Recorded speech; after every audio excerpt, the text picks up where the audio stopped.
Welcome back to the Inger Show. Joining me right now, we have Don Blakeman from Blakeman's Fine Jewelers. He's going to give us some tips on how to purchase jewelry, either for the holidays or for any special occasion that you have coming up.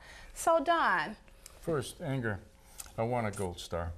My scholastic career, I did not get many gold stars. I know you handle gold stars, so I really want to earn a gold star.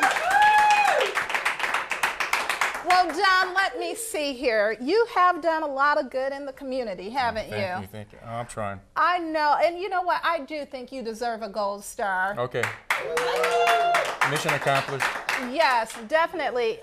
Don, just to let our viewers know, sure. You have supported many charity events. I'm a member of Delta Sigma Theta Sorority Incorporated, and I know for sure that you have supported our scholarship ball quite consistently. It's all about dancing. It's so much fun there. Yes, and it is so much fun. We enjoy you every year. So, yes, gold star for Don. All right, thank you, Angela. I appreciate that. Well, Don, you know what? I know that we want our viewers to know how to purchase jewelry and not to end up getting, shafted during the holiday season. That's never good. And we want them to make sure they go shopping armed with knowledge. Can you give us some tips on some things that people can think about? Yes, probably the first tip that would come to my mind is shop where you know someone. We're blessed in Northwest Arkansas, not just jewelry, but particularly jewelry, but in a lot of retail outlets that we don't have too many problems. People have been here for a long time. They do the right thing. If I were going out to buy jewelry for my wife, I would probably go to at least 2 stores that I knew about. Okay. And then how do I feel? Am I comfortable? Does it sound like it's what it should be? And I would say buyer beware.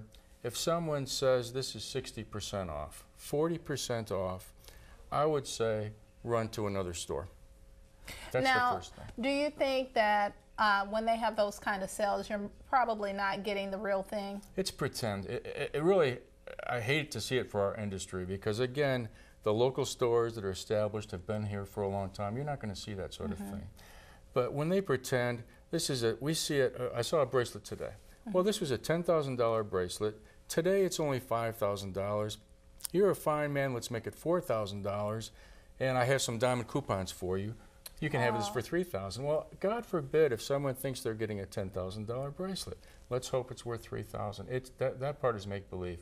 But there are many good examples throughout our industry, local stores here within a few blocks of this studio, that you won't run into that. It's honest, the prices are honest, and people have been there for a long time because of that.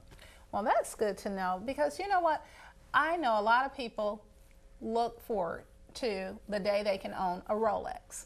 And there are a lot of imitations out there. And I know that that's something that you probably have experienced, some people coming in getting things appraised. Of course, yeah, we run into that. It's fun to buy some pretend Rolexes. And if you pay $8, $15, maybe if you're in New York with a family for a weekend, fine, spend $15, it's fun. Don't do more than that. And the way to be safe is go to a registered dealer. If it's on the internet, it's not real. Oh, okay. Rolex prevents all of the dealers from even, I'm not even allowed to mention on our website that I'm a Rolex dealer. They really follow so many rules about how you can promote Rolex. So if you can find something on the internet that says we're a great store and we're selling Rolex, you know it's pretend. Okay. And if it's not a fake Rolex, I don't want to elaborate too much, but since you brought this up, oftentimes people will purchase a Rolex that is 20 years old.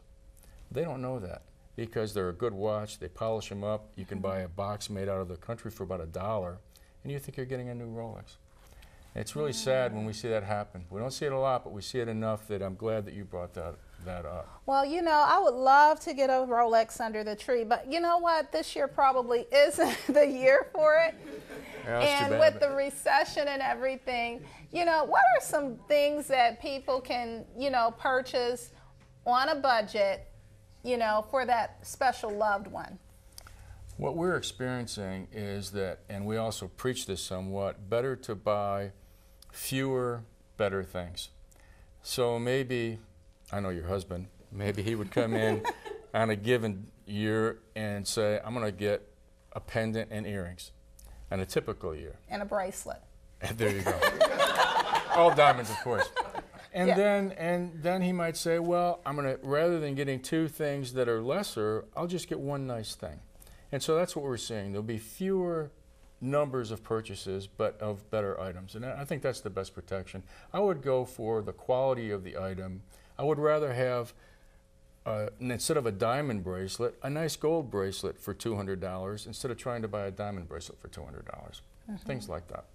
Well, that's good to know. Now, I don't want to scare anybody out there, but with the recession, you know, there might be some thievery going on. What should people do to keep their valuables safe? Boy, that's a good question. We've got serious vaults wired to the police department, wired everywhere else. When you're at home, I think probably the smart thing to do is have good insurance. And then I think common sense. Probably common sense. Am I going to leave my 3-carat diamond on the sink while I'm leaving town and letting someone come in and do something at the house? Not so sensible. But I think common sense, most people would do the right thing. But insurance, I think, is important. Now, how often should you have your jewelry appraised? This market is interesting right now because the gold has gone to an all-time high, and so you might have some basic gold jewelry that is significantly more valuable today than it was 6 months ago even. Oh, wow. But typically, probably every 5 years. You know, that's more than enough. And to prevent any problems, not Blakeman's, any local, been here for a while, established store, I would twice a year take your jewelry in. Any one of these stores is going to be delighted to have you come in as a potential customer and shine everything for you, examine everything for you. Any of the stores that I'm familiar with here that we're blessed to have in Northwest Arkansas aren't going to charge you for that. You don't have to worry, is something going to happen in the back room? We're in a good area for that. Well, you know what? I like custom pieces. Now, your store, you guys do some custom pieces. I know it's probably too late to get something for Christmas, but for maybe Valentine's Day or whatnot, what is that experience like for designing, or if a person has something particular in mind that they would like to have you all make? It's probably more fun for us than anything else that we do, especially if you have some kind of a general idea. You might have a ring that your grandmother had, and then an aunt that had something, a bracelet, and we can put the gold and the gems together and create something. For our store at Blakeman's, we've got state-of-the-art. We've got laser equipment, so it gives us a little bit of an advantage. The design element usually requires first consultation. We get ideas from you, and we'll do a drawing. So that's maybe 1 week's worth of time. We usually hit it on the head the first time, maybe tweak it, and so after you've approved that first drawing, then we do carving. That's another week, week and a half. Then when that's approved, the casting, polishing, diamond setting, all the creating part of it is a couple of weeks. So typically a month is good, maybe a little bit more than that, but usually in about 1 month. Now, I have a little funny question. Now, you know, I see a lot of rappers and entertainers wearing these big custom pieces. Is there any kind of custom jewelry competition that these people enter, or how do you know if you have a good person or not? Oh, I wish they would come to Northwest Arkansas. I see those watches, I think, oh, they're fantastic. I think oftentimes, in reality, what we see, and I've seen some, there might be Swarovski crystals. Not that anyone was fooled. I think that the person that made the purchase knows up front that that's what it is. So you appear to have about $200,000 worth of bling going on your wrist or whatever. And in reality, from what I've seen oftentimes, not all the time, but more than you might guess, it could be some sort of a crystal. Now, do you do the Swarovski crystal jewelry? No, we sure don't. You only deal in diamonds? Diamonds. I like that. Diamonds, diamonds, and diamonds. Well, Don, it's been a pleasure. Thank you so much. I just want my star. I'm going to send you that star. You so deserve it. And everybody out there that has learned something from you, you get a star too. You're powered. There you Go get your piece of jewelry for the holidays. Start small, start big. Get your bling. Just get your bling. Thank you so much for coming. A lot of fun. Thank you.